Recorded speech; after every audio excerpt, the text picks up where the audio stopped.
السلام عليكم ورحمه الله وبركاته. متابعينا في الرحمن سنتر، اهلا وسهلا بكم.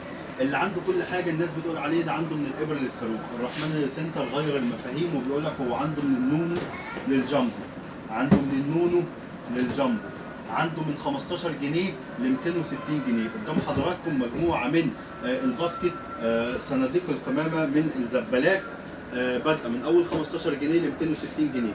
تيجوا كده مع بعض نشوف الفرداني ونشوف النطق ونشوف اللي بغطا ونشوف اللي من غير غطا. اول حاجه كده نشوف اللي من غير غطا على طول مع بعضنا ونعرف ان ده في منه الوان.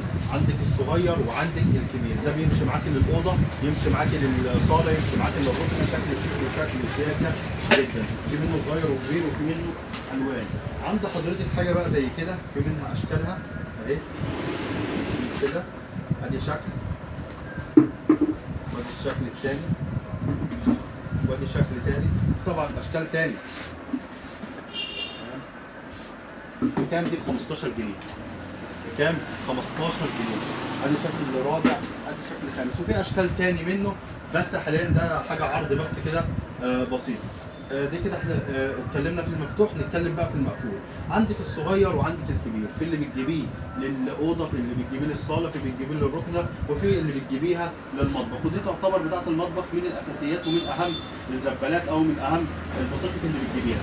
طبعا طقم الحمام كنا منزلين عنه فيديو وقلنا ان ده الناس بتفتكر ان هو خلاص مش هتجيب بلاستيك تاني، لا، الزباله مش بتبقى موجوده في اي طقم من اللطقم ديت، سواء كان هلال ونجم سواء كان وطنيه. مش هنطول عليكم في المقدمه ونشوف مع بعض كده.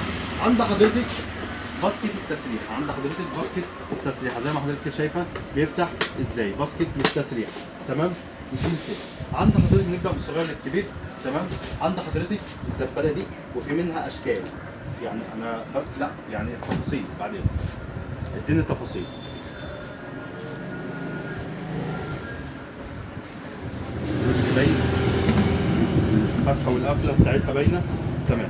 عند حضرتك برضو الريكي ديت، تمام؟ ديت بتبقى الغطا بتاعها بيفتح من النص، الغطا بتاعها بيفتح من النص زي ما حضرتك شايفه كده. الشغل الجديد عند حضرتك برضو ديت الاندلس، عند حضرتك دوت المقاس الصغير منها وده المقاس الكبير. كل اللي انا بفتحه لحضراتكم وكل اللي انا بوريه لحضراتكم دوت بيكون عباره عن ايه؟ باسكت صغير بيكون للركنه، للصاله، لاوضه النوم، لاوضه الاطفال، لاي حاجه من الحاجات ديت غير المطبخ. نبدا بقى نتكلم في المطبخ. المطبخ عباره عن يا اما فرداني يا اما مجموعه. نتكلم عن الفرداني الاول ونقول لك الرحمن سنتر جايب لك باسكت كبير ب 99 جنيه. هتقول لي يا رحمني ما هو بايظ ما بيفتحش. اول حاجه الرحمني في البلاستيك ما تقلقيش منه، وفي كل حاجه ما تقلقيش منه. الرحمني بيقدم لك منتج بجوده وبيضمن لك المنتج وجودته. يعني حاجه زي كده هتدوسي، تمام، بتلاقي بيفتح، تدوس تلاقي بيفتح. مش زي اي واحد يبيع لك البتاع ويقول لك مش عارف ب 100 جنيه و150 و120 و130 وفي الاخر تبص تلاقيها بايظه. عندك ديت ب 99 جنيه عند الرحمني سنتر. الرحمني 100 مره هقولها مش بيبيع ويجري، الرحمني بيبيع المنتج ويفضل واقف على رجله واثق في اللي هو بيبيعه. عند حضرتك الوطنيه، تمام؟ بصوا الاحجام الكبيره، تمام؟ عند حضرتك ماكس، عند حضرتك الوطنيه برضو، دي برضو في منها اشكال، دي في منها الوان، دي في منها الوان. الاشكال مع ديت ممكن حضرتك تشكلي طقم وتعمليها مع بتاعه الاندلس. بيكون في اشكال في الوطنيه مقربل، ديت بتكون رخامي يعني شبه دول. ديت طبعا 40 لتر، ديت بتكون 40 لتر، ممكن تمشي معاك في السلم لو انت محل، لو الحاجات دي كلها دي هتمشي معاك، ممكن حد ياخدها عنده في المطبخ، يعني مفيش مشكله ومش هتقول لا. يبقى احنا كده اتكلمنا عن الفرداني. نيجي بقى للنطق، نتكلم عن التركي ولا المصري؟ طبعا نبدا بالمصري. عند حضرتك طقم 3 مطبخ، اوضه، صاله، اي حاجه، وديت برضو تمشي اوضه او صاله او حسب ما انت حابه. المصري برضو عشان تكوني عارفه بتيجي زي ما حضرتك شايفه كده، الدواسه بتاعتها بتيجي مفكوكه وبتيجي موجوده جوه العلبه، بتركبيها هنا. طبعا الكبيره بس اللي بتبقى راكبه، الوسط والصغيره ما بتبقاش راكبه، عشان برضو ما حدش يضحك عليكي ويقول لك دي التركي، عشان التركي بتيجي بطريقه ثانيه. التركي بتيجي راكبه كده، بس دي كده بتشال، انما هي راكبه من تحت، الدواسه بتاعتها موجوده بس ديت متشاله وموجوده جوه الطقم او موجوده جوه الباسكت، عشان ما حدش يضحك عليك ويقول لك التركي ودي تركي ودي مصري، بس عشان تكونوا عارفين. الطقم ده بكام؟ سعره ب 295 جنيه. نشوف كده، ادي واحد، ادي الثاني، ادي الثالث، 3 مقاسات. نخش بقى للتركي، قلنا ده ب 295، التركي ب 865 جنيه.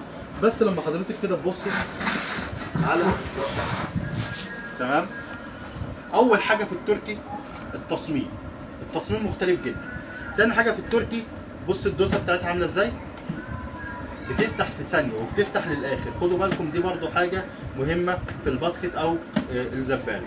طيب في مميزات تانية في التركي، حضرتك مثلا بتجيبي السله مش عايزه توسخيها من جوه، بيكون عندك زي كيس بلاستيك جواها، بيكون حاجه بلاستيك جواها ثابته معاكي دايما.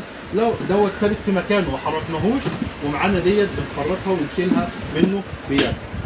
هكذا برضو اللي اكبر منها شويه فيها زي كيس اهي، وفي منها اشكال روعه وجميله جدا. دوت بيبقى بمثابه كيس، يعني ده بيتاخد يترمي يتكب في الزباله، ودوت ثابت مكانه ما توسخش، دوت نضيف من جوه كل حاجه. ديت هتتشال باليد بتاعتها، تتغسل في الحمام، تتغسل في اي مكان وتتحط مكانها تاني، وهكذا. برضو الكبيره نفس النظام جواها زي ما قلت لحضراتكم. هتقولوا لي فين الدواسه بتاعتها؟ قلت لحضراتكم الدواسه بتاعتها بتكون جوه الباسكت، بتركب كده. ديت بس اللي بتركب، مش زي ديت بتكون العصايه او الدواسه كامله حته على بعضها بتركب كبس ديت. وزي ما قلنا برضو في كذا فيديو عن البلاستيك، ان البلاستيك معظمه بيركب كبس. شفنا حضراتكم ديت بيكون زي ايه، زي كيس.